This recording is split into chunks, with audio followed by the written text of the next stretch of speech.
అంతేకాకుండా ఇవాళ కూకట్పల్లి కాన్స్టిట్యున్సీలో ఉన్న ప్రజానీకం అందరూ కూడా తెలుసు ఇవాళ మీ రాష్ట్ర ప్రభుత్వం ఏం చేస్తుంది, మీ వైఫల్యాలు ఏంటి. మీరు ఇవాళ ఏదో చెప్పుకున్నావు కదా ఐటీ హబ్ గా మారుస్తాం అది ఇది. ఆల్రెడీ నువ్వు మార్చింది. ఆల్రెడీ కేటీఆర్ గారు వివిధ దేశాలు తిరిగి ఇవాళ హైదరాబాద్ రంగాన్ని సాఫ్ట్వేర్ రంగంలో ఇండియాలోనే నెంబర్ 1 గా ప్రపంచ స్థాయిలో నిలబెట్టాడు. ఆల్రెడీ ఐటీ హబ్ గా తీర్చిదిద్దారు. ఇంకా మీరు చేసేది ఇంకొకటి ఏదో అంటున్నావు త్రిపుల్ ఆర్ అని చెప్పేసి. దేనికది? మీకంటే ఏ వ్యాపారాలు దొరక్క మూసీ నదిని కొల్లగడదాం అనుకున్నారు. మూసీ నది పేరు మీద 1000 కోట్లు దోసుకుందాం అనుకున్నారు. దానికి ప్రజలందరూ తిరగటంతో దెబ్బతోటి సెటరైట్ అయ్యారు. అది పక్కన పెట్టి ఇవాళ త్రిపుల్ ఆర్ని తెరలేపారు. ఇవాళ త్రిపుల్ ఆర్ కింద భూములు కొనేది ఎవరు? మీ ముఖ్యమంత్రి గారు అన్నదమ్ముడు కాదా? మీ కాంగ్రెస్ పార్టీ పెద్దలు కాదా? పైనుంచి కిందికి దోసుకునేది ఎవరు? ఇవాళ ఏదో ఒక పేరు చెప్పి హెచ్సియు భూముల్ని కొల్లగొడదామని చూశారు. సుప్రీంకోర్టు ఏం చివాట్లు పెట్టింది మీకు? మీ కాంగ్రెస్ ప్రభుత్వం తోటి వచ్చే 3 ఏళ్లలో కూడా నేను చెప్తున్నాను, ఒక్క గుంత కూడా తీయలేరు, ఒక్క శిలాఫలకం కూడా చేయలేరు. రాసి పెట్టుకో. నువ్వు కూకట్పల్లి కాన్స్టిట్యున్సీలో ఒక డ్రైనేజ్ మ్యాన్ హోల్ మూత కూడా వేయించలేవు. ఇది రాసి పెట్టుకోండి మీరు. అంతేగాని ఒళ్ళు దగ్గర పెట్టుకొని మాట్లాడండి. అవాకులు చవాకులు పేలితే ఇవాళ హ్యాట్రిక్ ఎమ్మెల్యేగా 3 సార్లు గెలిపించారు ప్రజలు.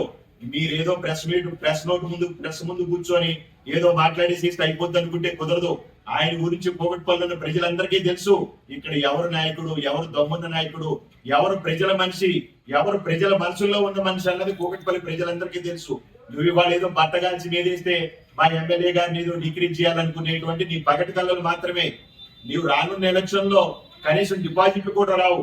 ఇది గుర్తుపెట్టుకోండి మీ ప్రభుత్వానికి. కానీ నువ్వు మళ్ళీ ఒకవేళ కూకట్పల్లి కాన్స్టిట్యున్సీలో కనుక పోటీ చేసినా కూడా డిపాజిట్లు కూడా రావన్న విషయం తమను గుర్తుపెట్టుకొని ఇంకొకసారి మా ఎమ్మెల్యే గురించి కానీ నియోజకవర్గ అభివృద్ధి గురించి కానీ ఎక్కడా మాట్లాడే అర్హత నీకు లేదని, ఒకవేళ నీకు అర్హత కావాలంటే ఒకటే చెప్తున్నాం, ఇవాళ పత్తేనగర్ లో ఫ్లైఓవర్ మా ఎమ్మెల్యే గారు శాంక్షన్ చేయించి పెట్టాడు. నీకు దమ్ముంటే దాన్ని త్వరగా కంప్లీట్ చేయి. ఆంజనేయ నగర్ చౌరస్తాలో మోసాపేటలో ఫ్లైఓవర్ ప్రపోజల్ పెట్టాడు, శాంక్షన్ చేయించాడు. దమ్ముంటే అది త్వరగా పని అయ్యేటట్టు చేయి. గోద్రేజ్ వై జంక్షన్ లో అండర్ పాస్ ప్రపోజల్ పెట్టాడు ఎమ్మెల్యే గారు, శాంక్షన్ చేయించాడు. ఆయన నాయకుడు అంటే నీకు దమ్ముంటే అది త్వరగా పనులు అయ్యేటట్టు చూడు. డబ్బులు తీసుకురా. నువ్వేదో డబ్బులు 10 కోట్లు ఇచ్చామంటున్నారు కదా, ఈ 10 కోట్లు 20 నెలల్లో నువ్వు గవర్నమెంట్ నుంచి తెచ్చింది 10 కోట్లు. ఆ 10 కోట్లు కూకట్పల్లి కాన్స్టిట్యున్సీలో డ్రైనేజ్ మూతరేయడానికి కూడా సరిపోవు. ఒక్కొక్క డివిజన్ కి పోలిస్తే 50 లక్షలు కూడా రావు. ఆ 10 కోట్లు తీసుకొస్తే ఏం పెట్టి చేపిస్తావు? 50 లక్షలు ఒక్క మూలకు కూడా రావు. కానీ మా ఎమ్మెల్యే గారు 10-15 సంవత్సరాల్లో ఎన్ని 100 కోట్లు తెచ్చాడో ఈ గవర్నమెంట్ దగ్గర లెక్క ఉంది, తెచ్చుకో. అదేగాక మీరు మా ఎమ్మెల్యే గారు ఏం చేయట్లేదు అంటున్నారు కదా, మా ఎమ్మెల్యే గారు ఇవాళ కూడా మాది ప్రతిపక్ష ప్రభుత్వం అయినా కూడా ఆయన పట్టుబట్టి మీ ముఖ్యమంత్రి రేవంత్ రెడ్డి గారి దగ్గరికి వెళ్ళి సంబంధిత మంత్రుల దగ్గరికి వెళ్ళి ఎన్ని కోట్లు శాంక్షన్ తెచ్చాడో చూసుకుంటావా? ఇది మీ ముఖ్యమంత్రి గారే స్వయంగా ఇచ్చిన లెటర్. కూకట్పల్లి కాన్స్టిట్యున్సీకి ఎమ్మెల్యే గారి పేరు మీద 20 కోట్లు శాంక్షన్ చేయించి తీసుకొచ్చాడు.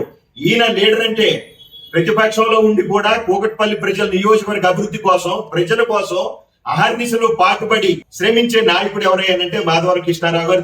దానికి ఉదాహరణ ఈ లెటరు. కావాలంటే మీ వాట్సాప్ కు పంపుతాను, మీరు కూడా చూసుకోండి. అంతేగాని 10 కోట్లు తెచ్చానంటే అసలు ఆయన కూకట్పల్లి కాన్స్టిట్యున్సీకి ఇన్ని 1000 కోట్లు ఖర్చు పెట్టింది దాని మీద నువ్వు చెప్పే 10 కోట్లు ఏ మూలకు వస్తాయి? ఒక డ్రైనేజ్ మాన్యువల్ మూత కూడా రాదు. కాబట్టి బండి రమేష్ గారు, మీరు ఇలాంటి అవాకులు చవాకులు పెంచే ప్రజల్లో నాయకుడు ఎవరు?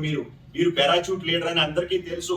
మీరు కండవ వేసుకుంటేనే బండి రమేష్ గారు అని కొంతమంది గుర్తుపడతారేమో, కానీ మా నాయకుడు పేరు చెప్తేనే కూకట్పల్లి కాన్స్టిట్యున్సీ అంతా అవాక్ అవుతారు. అంత మంచి నాయకుడు కాబట్టి ఇకనైనా మీరు ప్రజల్లో మంచి పేరు సంపాదించుకోవాలంటే డెవలప్మెంట్ చేయండి, నియోజకవర్గ అభివృద్ధిలో పాల్పంచుకోండి.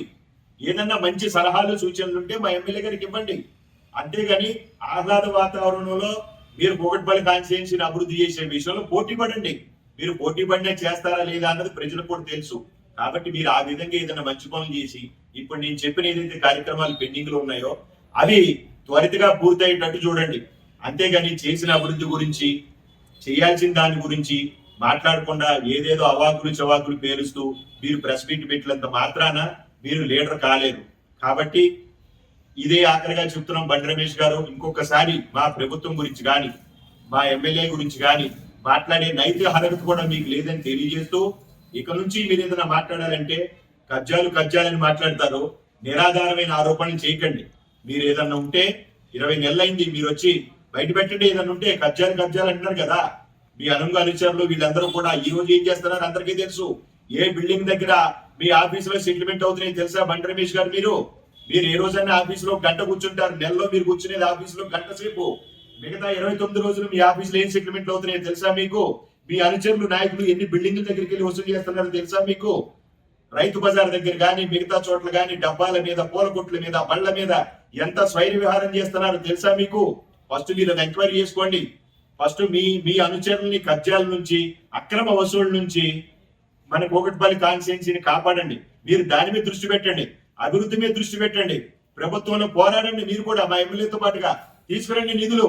అప్పుడు మీరు రాబోయే మూడేళ్లు కూడా మీరు కష్టపడి కాన్స్టిట్యున్సీని అభివృద్ధి విషయంలో చేసిన తర్వాత మీరు అప్పుడు ఏదైనా మాట్లాడే అవకాశం గురించి ఆలోచిద్దాం. దయచేసి ఇంకొకసారి ఎమ్మెల్యే గురించి కానీ, మా మాధవరం కృష్ణారావు గారి గురించి కానీ, ప్రభుత్వం గురించి కానీ విమర్శలు చేసే ముందు చంద్రుడిపై ఉమ్మేసినట్లుగా, సూర్యుడిపై ఉమ్మేసినట్లుగా ఉంటుంది మీరు మాట్లాడే మాటలు. ప్రజలు చూసి నవ్వుకుంటున్నారు. దయచేసి ఇవన్నీ మానుకొని ఇంకొకసారి మీరు ఏదైనా ఆరోపణలు చేసినా నిరాధారమైన ఆరోపణలు చేయకుండా ఒళ్ళు దగ్గర పెట్టుకొని మాట్లాడాలని ఈ ముఖంగా సభాముఖంగా తెలియజేస్తున్నాం. కూకట్పల్లి న్యూస్, మనమిక్కడ మన వార్తలు ప్రపంచమంతా అనే నినాదంతో జర్నలిస్ట్ కళ్యాణ్ సారథ్యంలో మీ ముందుకొస్తున్నాం. సబ్స్క్రైబ్ చేసుకుని ఆశీర్వదించండి.